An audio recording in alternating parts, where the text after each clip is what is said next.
random anime trip. For the first episode, we're going to look at the anime Akikan. So let's start with the story.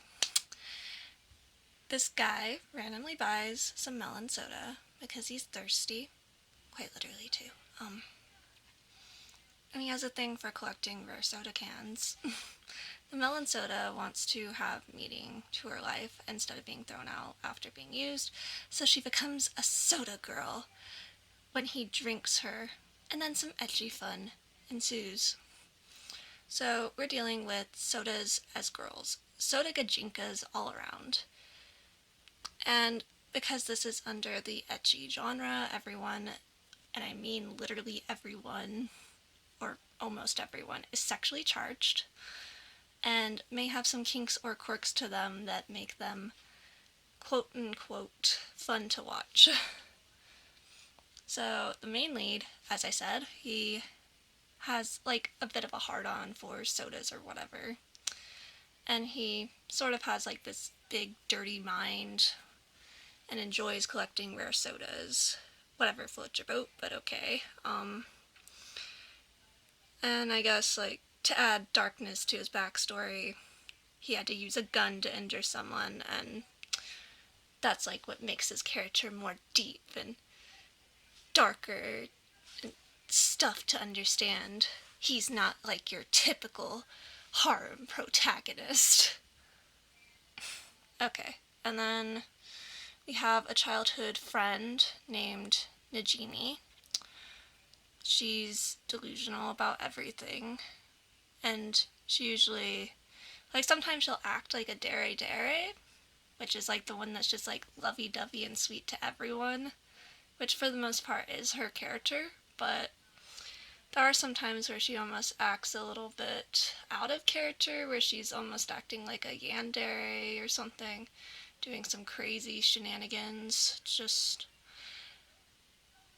like, let's say, like, when she got her own Akikan, she got jealous that Daichi, which I'm sorry, I should have mentioned that's the main character's name, she got jealous that Daichi was with Melon, which is the melon soda, Akikan. She got jealous of that, and she sent her own soda, Akikan, Yell to take care of him or something, or like handle him, make him suffer. Yeah, he had like this big gash in his side. Okay, like he could have died, but you know, because he's the main character, he has that plot armor and doesn't die. But yeah, that's the only thing I don't really like about Najimi. Yeah, she was something. Yeah. And then we have a character who works, I think he works for the Japanese government. He wants to assault innocent teenage boys, which, by the way, I cringe at that. That's disgusting. Justice for Gigolo. If you don't know who that is, you will probably know when you eventually watch it, if you decide to watch it.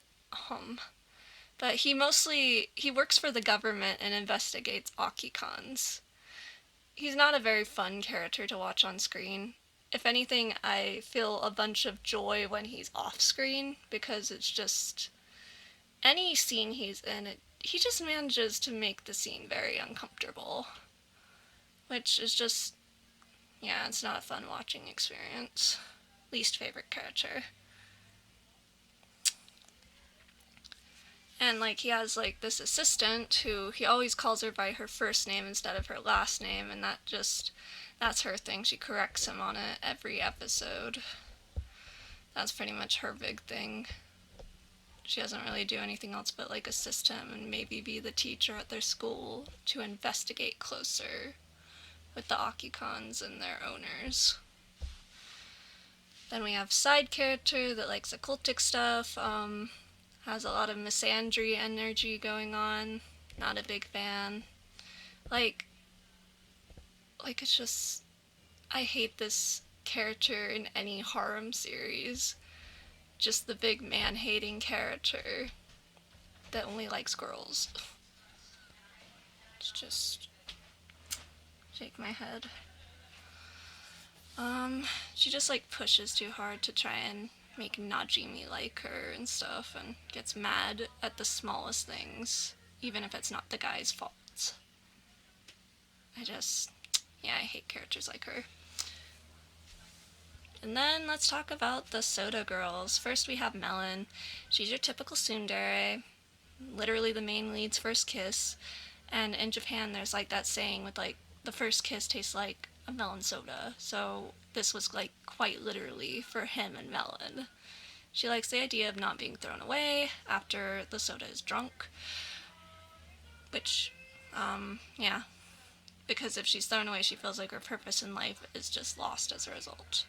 Then we have the second one that we're introduced to is Puru, or Budoko. She's the grape soda can. She's made of aluminum, so she kind of has this cute childlike personality and does a lot of silly stuff, which is kind of expected from her character. Like, she can be a little annoying brat when she comes across Melon, but for the most part she's adorable and to be protected. Do not touch. You loot her, I will go after you. Okay, like, never loot a lolly. Now we have our third soda, Akikan, whatever. Yell. She's probably my favorite, although I don't like what she did in like some of her intro episodes where she almost killed the main character just by stabbing him. But like, for the most part I do like her as a character. She's probably one of the more interesting soda cans. Or maybe I just have like a bias because she's like very kudere-like. And I do love me some kuderes. So she's Najimi's Akikan. She's not very great at understanding some basic things. Like, she loves Najimi so much and does the housework so well, but for some reason she also has this little quirk where she acts like a cat around certain moving objects, which is kind of funny. I don't know why they gave her that quirk, but that's a thing she has. And yeah, okay, and then the series is deemed strange because, once again, Japan has made some gijinka characters. Not that we haven't made food gijinkas of our own, because we have.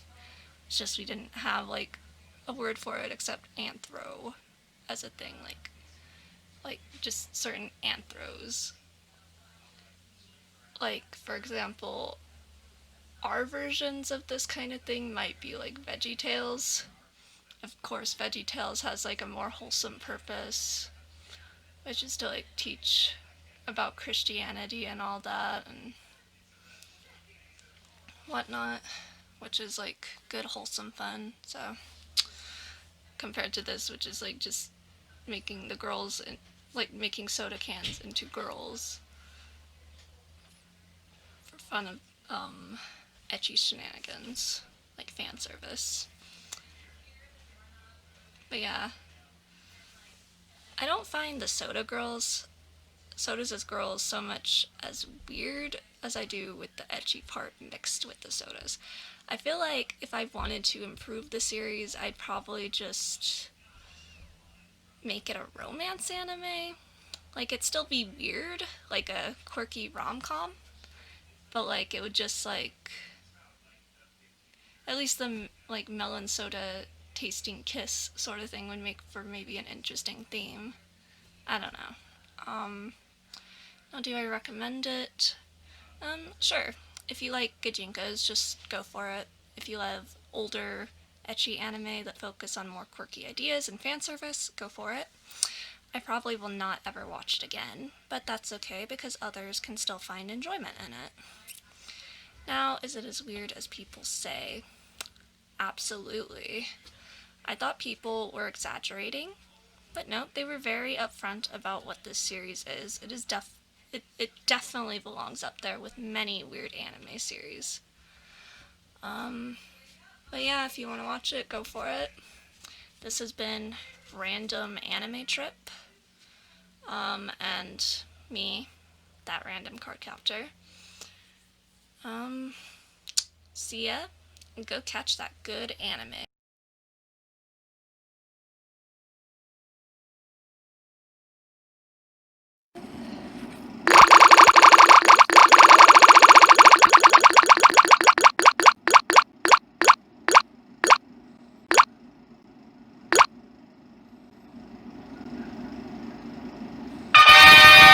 At least it's a nice change from Akikan.